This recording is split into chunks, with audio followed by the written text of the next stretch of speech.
you, Joe. Hey, Joe,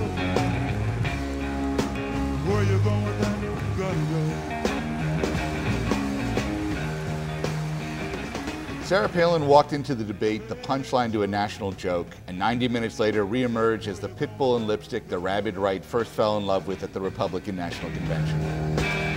In the wake of the disastrous Katie Couric interviews, the bar was set ridiculously low.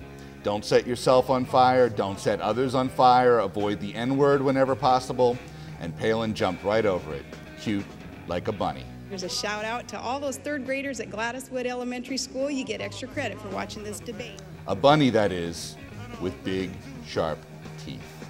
Your plan is a white flag of surrender in Iraq.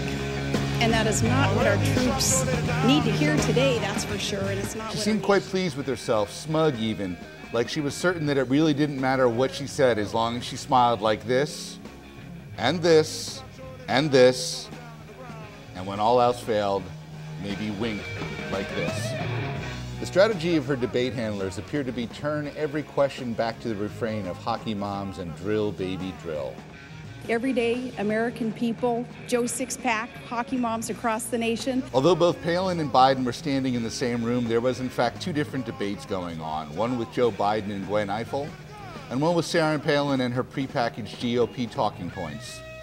Her debate prep time seemed to be spent learning not how to answer questions, but to avoid doing so.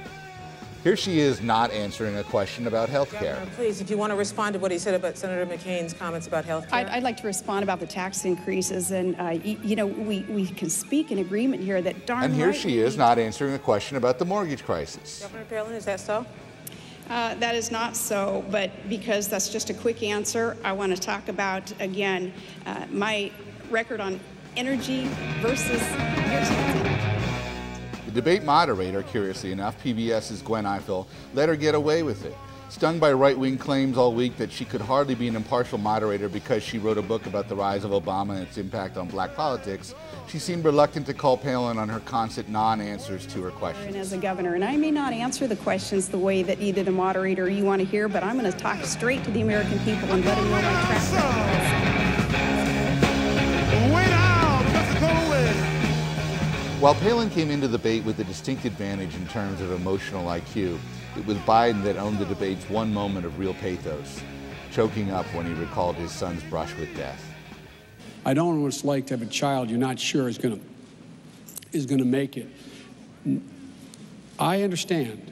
Palin seemed completely tone deaf to this moment, returning once again to her cue cards and stock Republican half-truths and outright lies.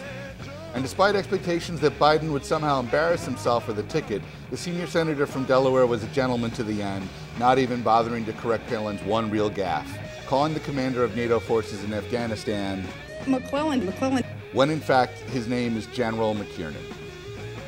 Perhaps the fact that nobody had bothered to point out to her that she had just failed the commander-in-chief test was the reason she seemed so happy and peppy and ready to do it all over again. I would like more opportunity for this. I like being able to answer these tough questions without the filter even of the mainstream media kind of telling viewers what they've just heard. I'd rather be able to just speak to the American people like we just did. And it's so important. Thank you.